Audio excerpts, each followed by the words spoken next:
बिस्मिल्लाहिर्रहमानिर्रहीम। अस्सलाम वालेकुम स्टूडेंट्स। आज हम फार्मास्यूटिक्स का चैप्टर नंबर 2 स्टार्ट करेंगे। चैप्टर नंबर 2 है ड्रग। ठीक है, ड्रग पढ़ेंगे। सबसे पहले हम इसकी डेफिनेशन देख लेते हैं अकॉर्डिंग टू एंसेल। एंसेल हमारी फार्मास्यूटिक्स की एक बुक है, एक राइटर है एंसेल, उन्होंने एक बुक लिखी है, उसका नाम एंसेल है। वो डिफाइन करते हैं कि drug is an agent intended for use in the diagnosis, mitigation, treatment, cure or prevention of disease in humans or in other animals.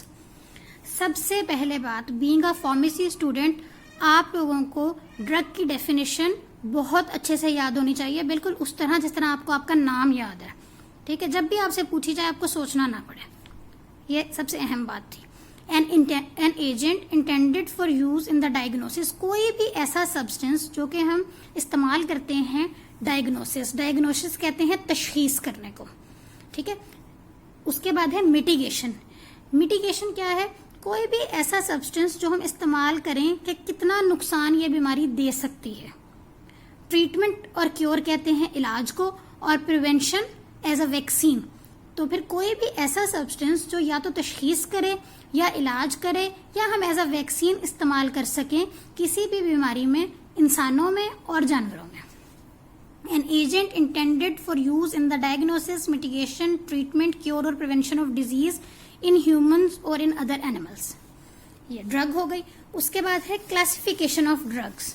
हम ड्रग्स को डिफरेंट तरीके से क्लासिफाई करेंगे। सबसे पहले हम ड्रग्स को क्लासिफाई करेंगे on the basis of sale, फरोख्त करने के एतबार से। दो टाइप्स हैं इसकी। ओटीसी ड्रग सुना होगा आपने, ओवर द काउंटर, और प्रिस्क्रिप्शन ड्रग्स। सबसे पहले हम देखेंगे over the counter drugs. Over the counter drugs को हम ओटीसी ड्रग्स भी कहते हैं। OTC is the group of drug that does not require any prescription for their dispensing. ये वो ड्रग्स हैं जिनको डिस्पेंस करने के लिए, खरीदने या बेचने के लिए हमें डॉक्टर के प्रिस्क्रिप्शन, डॉक्टर के नुस्खे की जरूरत नहीं है। अब कौन कौन सी ड्रग्स हमें मिल सकती हैं? मल्टीविटामिन्स हमें मिल जाते हैं। एनसेड्स, एनसेड्स है non steroidal anti inflammatory drugs, जैसे कि एस्प्रिन हो गई, पैरासिटामोल हो गई। इसके अलावा है लेग्जेटिव्स। लेग्जेटिव्स वो ड्रग्स हैं जो कि कॉन्स्टिपेशन को खत्म करते हैं, कब्ज को खत्म करती हैं। इसके अलावा है ओरल कॉन्ट्रासेप्टिव्स। ओरल कॉन्ट्रासेप्टिव्स वो ड्रग्स हैं जो कि प्रेगनेंसी को होने से रोकती हैं। ठीक है, तो ये हो गई ओवर द काउंटर ड्रग्स, जिनके लिए हमें डॉक्टर के नुस्खे की जरूरत नहीं है इनको खरीदने या बेचने के लिए। नेक्स्ट है प्रेस्क्रिप्शन ड्रग्स। प्रेस्क्रिप्शन ड्रग्स को आप POM भी कह सकते हैं। POM stands for prescription only medicine. ये नाम से ही पता चल रहा है कि ये वो मेडिसिन हैं, ये वो ड्रग्स हैं जो हमें डॉक्टर की प्रिस्क्रिप्शन के बगैर नहीं, ना तो हम खरीद सकते हैं ना हम बेच सकते हैं। These drugs can only be dispensed on the physician's prescription. Following drugs are included. अब कौन कौन सी दवाइयां इनमें शामिल हैं?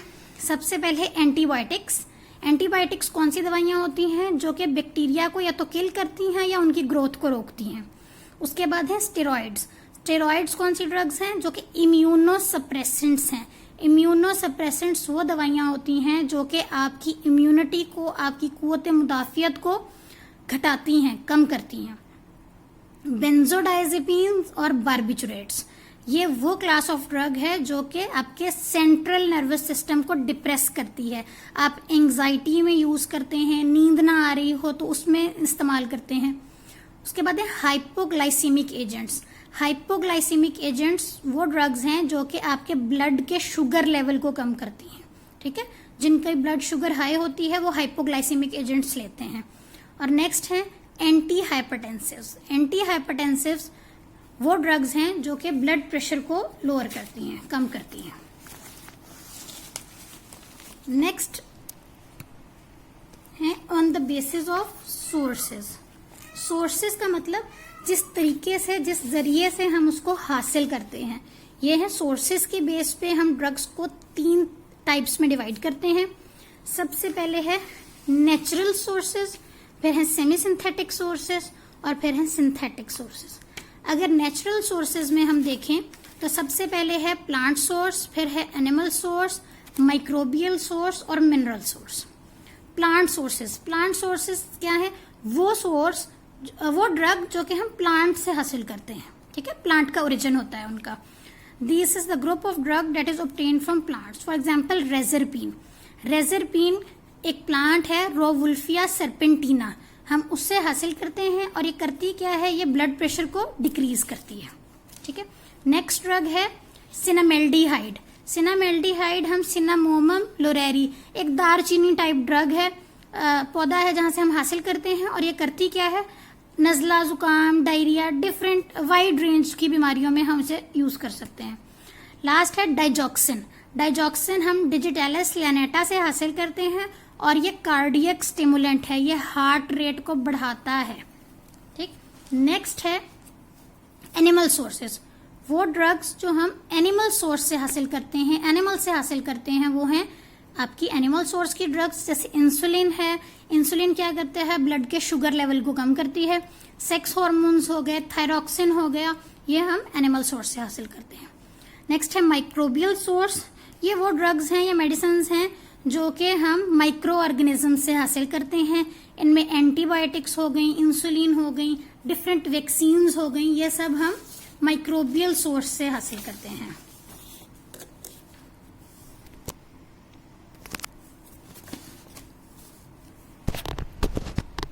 नेक्स्ट है मिनरल सोर्स से हम जिंक और आयोडीन जैसे मिनरल्स हासिल करते हैं.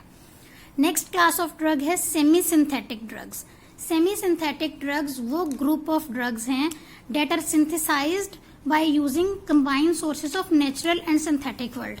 मतलब हम इसका सॉल्ट या इसका हम कुछ पार्ट जो है वो नेचुरल सोर्स से लेते हैं और बाद में उसको लेबोरेटरी में सिंथेसाइज कर लेते हैं, ठीक है. इसमें आपका नेचुरल भी हो गया और सिंथेटिक भी हो गया.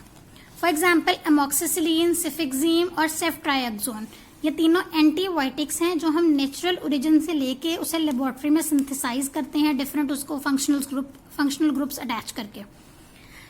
नेक्स्ट है सिंथेटिक ड्रग्स वो ड्रग्स हैं जिनका नेचुरल ओरिजिन से कोई ताल्लुक नहीं है. कंप्लीटली आप इसे लेबोरेटरी में डिफरेंट केमिकल्स और डिफरेंट सब्सटेंसेस यूज करके आप इसको सिंथेसाइज करते हैं.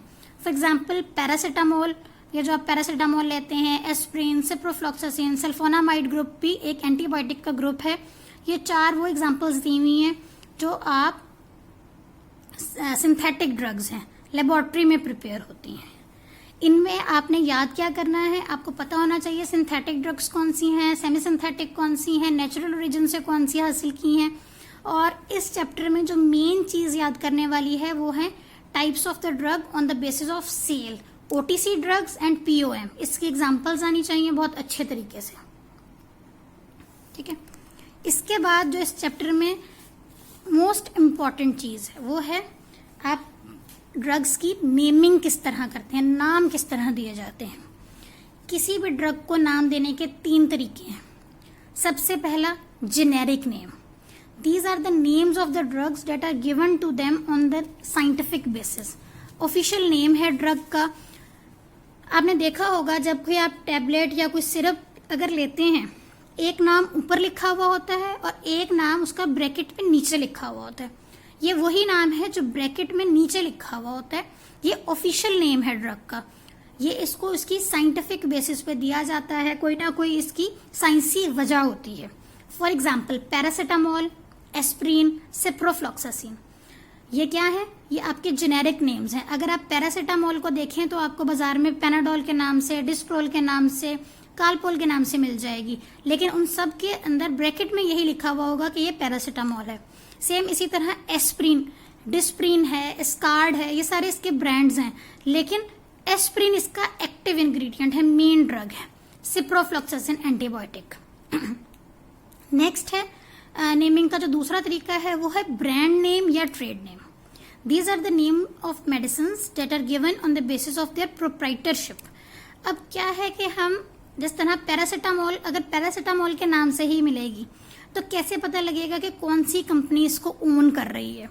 तो ये वो नाम है जो कोई भी कंपनी, कोई भी इंडस्ट्री या कोई भी प्रोप्राइटर अपनी ड्रग को बाकी मार्केट में अवेलेबल ड्रग से डिफ्रेंशिएट करने के लिए दे देता है, ताकि वो आराम से पता चल जाए कि ये इस कंपनी की मेडिसिन है.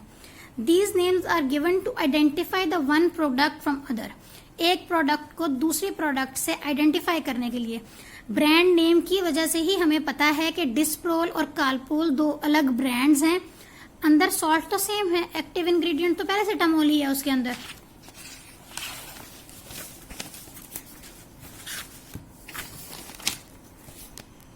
तो ये ब्रांड नेम की एग्जांपल्स दी हुई हैं। एग्जाम्पल जिस तरह पैरासिटामोल की एग्जाम्पल है पेनाडोल, कालपोल, डिस्प्रोल। डिक्लोफेनिक सोडियम, ये भी क्या है, पेन किलर है। डिक्लोरान और वोल्ट्राल के नाम से आता है, आपने वोल्ट्राल जेल अक्सर देखी होगी। नेक्स्ट है एस्प्रीन। एस्प्रीन का ब्रांड क्या है, डिस्प्रीन है, लोप्रीन है। इसके अलावा स्कार्ड के नाम से भी आता है। नेक्स्ट है chemical name. These are the names which are given to the drugs on the basis of presence of different atoms or molecules and their interrelationship. This name reveals every part of the compound of molecular structure. अब ये कौन सा name है? Chemical name वो नाम है जिसमें आपको ड्रग के अंदर मौजूद सारे एटम, सारे मॉलिक्यूल्स का पता चल जाता है कि कौन कौन सा इसमें एलिमेंट है, कैसे ये बनी हुई है। फॉर एग्जाम्पल, एस्प्रीन का केमिकल नेम है एसिटाइल सैलिसाइलिक एसिड। इससे हमें क्या पता चला कि सैलिसाइलिक एसिड की एसिटाइलेशन की हुई है, मिथाइल ग्रुप अटैच हुआ हुआ है, तो acetyl salicylic acid is the chemical name of aspirin. Same इसी तरह acetyl para aminophenol is the chemical name of paracetamol. Next है स्ट्रेंथ। स्ट्रेंथ क्या होती है? अगर हम देखें तो स्ट्रेंथ कहते हैं ताकत को या पोटेंसी को। Strength is the amount of drug in the dosage form or a unit of dosage form. Strength क्या होती है? वो amount of the drug जो एक सिंगल डोज में मौजूद है।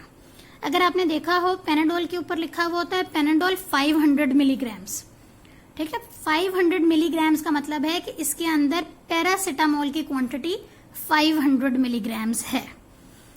अगर आप कैप्सूल्स या टैबलेट्स के एतबार से देखें तो ये बहुत इजी है समझना, लेकिन अगर हम सिरप्स या सस्पेंशंस के हिसाब से देखें तो आपने देखा होगा लिखा हुआ 250 मिलीग्राम पर 5 ml या 125 मिलीग्राम पर 5 ml। अब इसका मतलब ये नहीं है कि वो ओवरऑल जो 30 ml या 40-50 ml की बोतल है उसके अंदर 250 मिलीग्राम ड्रग है। उसका मतलब ये है कि हर 5 ml के अंदर 250 मिलीग्राम ड्रग मौजूद है। 5 ml का 1 टीस्पून होता है, ठीक है। इसका मतलब 1 टीस्पून के अंदर 250 मिलीग्राम ऑफ ड्रग मौजूद है, ठीक है। 1 टीस्पून के अंदर कितनी ड्रग मौजूद है? 250 मिलीग्राम। इसी तरह अगर लिखा हुआ हो 125 मिलीग्राम पर 5 ml, तो इसका मतलब है कि 1 टीस्पून के अंदर 125 मिलीग्राम ड्रग मौजूद है। अच्छा, इसी तरह अगर मैं आपको कहूं कि एक सिरप की बोतल है, एक सिरप है, उसमें है क्वांटिटी कितनी है? 30 ml, ठीक है। 30 ml का सिरप की बोतल है और उसके ऊपर लिखा हुआ है 250 मिलीग्राम्स पर 5 ml। और हमें कैलकुलेट, अब हम कैसे कैलकुलेट करेंगे कि इस 30 ml के अंदर कितनी ड्रग मौजूद है? ये आप लोग कैलकुलेट करके तो मुझे व्हाट्सएप पे बताएंगे कि 250 मिलीग्राम पर 5 ml अगर आपके पास डोज दी हुई है तो एक 30 ml की बोतल के अंदर कितनी ड्रग मौजूद होगी, ठीक है। यहाँ तक हमारा लेक्चर वाइंड अप हुआ, चैप्टर नंबर 2 खत्म हुआ। यहाँ तक अगर किसी को कोई क्यूरीज हो तो वो मुझसे पूछ सकता है व्हाट्सएप पे। एंड अल्लाह हाफिज।